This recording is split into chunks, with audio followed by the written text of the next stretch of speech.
Grand opening, grand closing.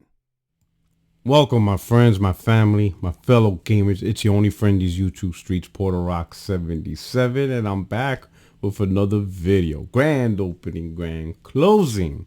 That's the theme for today, because today Microsoft officially announces their acquisition of Activision Blizzard King, which is now part of the Xbox family.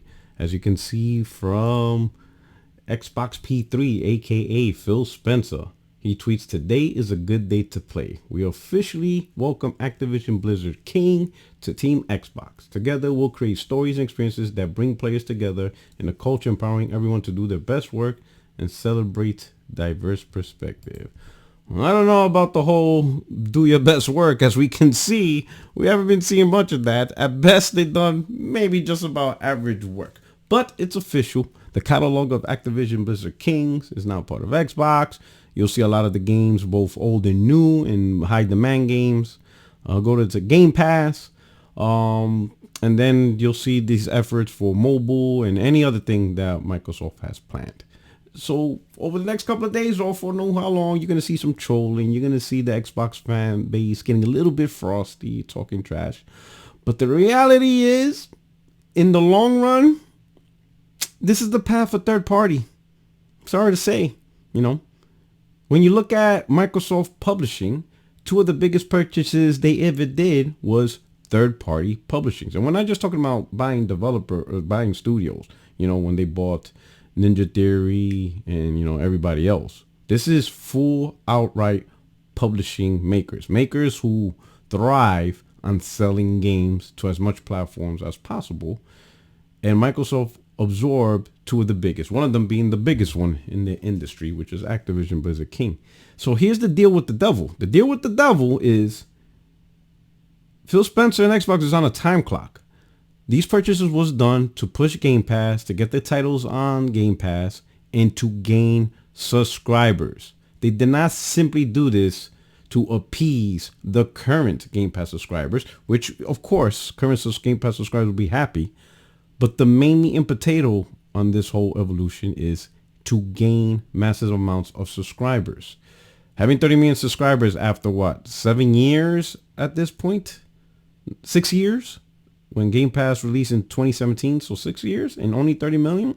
That's not going to cut it. They want that high figures. They want that 100 million range and higher. And these two big publishers are supposed to do it. But here's the tricky part. Microsoft is now truly going to see how much money Activision makes off of PlayStation, right? With Call of Duty being on PlayStation and possibly being the biggest platform for Call of Duty, Microsoft will continue to publish Call of Duty onto PlayStation as per the 10-year agreement. So that means, considering this might be, let's assume that the deal begins next year, 2034, right? 2024. So the deal goes all the way out to at least 2033. That's 10 years. That's PlayStation 6. Microsoft's going to see the massive amount of money PlayStation makes for Call of Duty, primarily through money transactions. These people who get to see these numbers, they're the financial officers of the company, And we already seen testimony, right, that the biggest growth so far in terms of platform for Game Pass have been PC. Now, what does that mean? Of course, this is all to grow Microsoft's own ecosystem. So, of course, they're going to give it the college try. They're going to try to bolster console sales. They're going to try to grow Game Pass via their consoles, get more people to buy Xbox Series S's, give them more options, have people, grow the PC subscriptions. But at a certain point, if the subscription rate is not as fast or reaching the metrics that they desire, they're going to look at, well, we make a lot of money off of PlayStation. Ain't nothing wrong with being a third-party publisher and just publish games for PlayStation, especially if it doesn't truly impact their goal. You see, Phil Spencer's already alluding to this. Well, he ain't going to say he's alluding to this, but he's a politician. He's already out there, trying to calm some nerves. Again, Xbox P3, he says, whether you play on Xbox, PlayStation, Nintendo, PC, or mobile, you're always welcome here. Even if Xbox isn't where you play your favorite franchise, because when everyone plays, we all win. Now, of course, this is political speak, right? Because he doesn't really have a choice to say that, because there are Xbox games that are currently on PlayStation. Minecraft.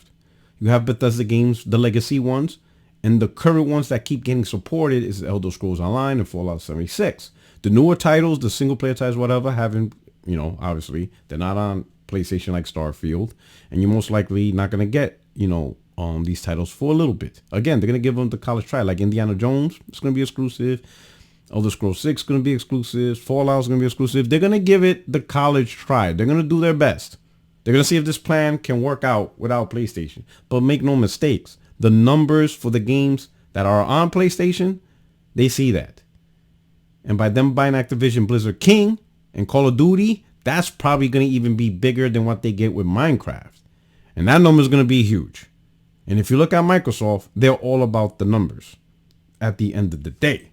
They are who they are. They don't become a $2 trillion company being stupid. So those numbers that they roll in over the next couple of years, those financial officers, those financial planners, those shareholders, they're going to be paying attention to what PlayStation brings.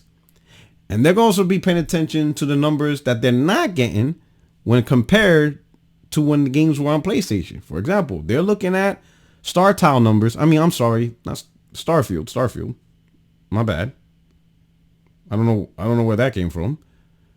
They're looking at Starfield numbers and they're comparing the metrics to Skyrim, to Fallout. They're not stupid.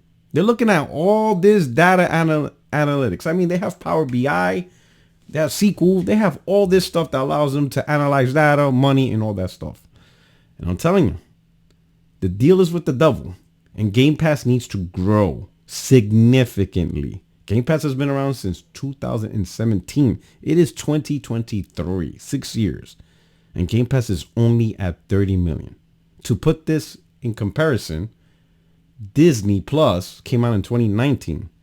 And it's already at over 180 million? So Game Pass ain't grown at the pace expected. They have not met metrics, right? And we already seen from the FTC trial and all that Microsoft said the biggest platform that had the most gains of Game Pass subscribers have been PC. And as you know, PlayStation is not a competitor for PC. There is no competitor for PC. It's its own platform. Pretty much almost every, I ain't gonna say every, 2 out of 3 feel that way. Microsoft puts games on PC. You see PlayStation putting games on PC. The only one that really doesn't is Nintendo. They're in their own world. They like what they like in their own world, right? But for the most part, in the conversation of PlayStation, not really a competitor for PC. So this right here that we see right here, this right here, this means something, This opens the door to a lot. Now, this gives Phil Spencer lots of room, lots and lots of room to maneuver the financial hurdles of Xbox.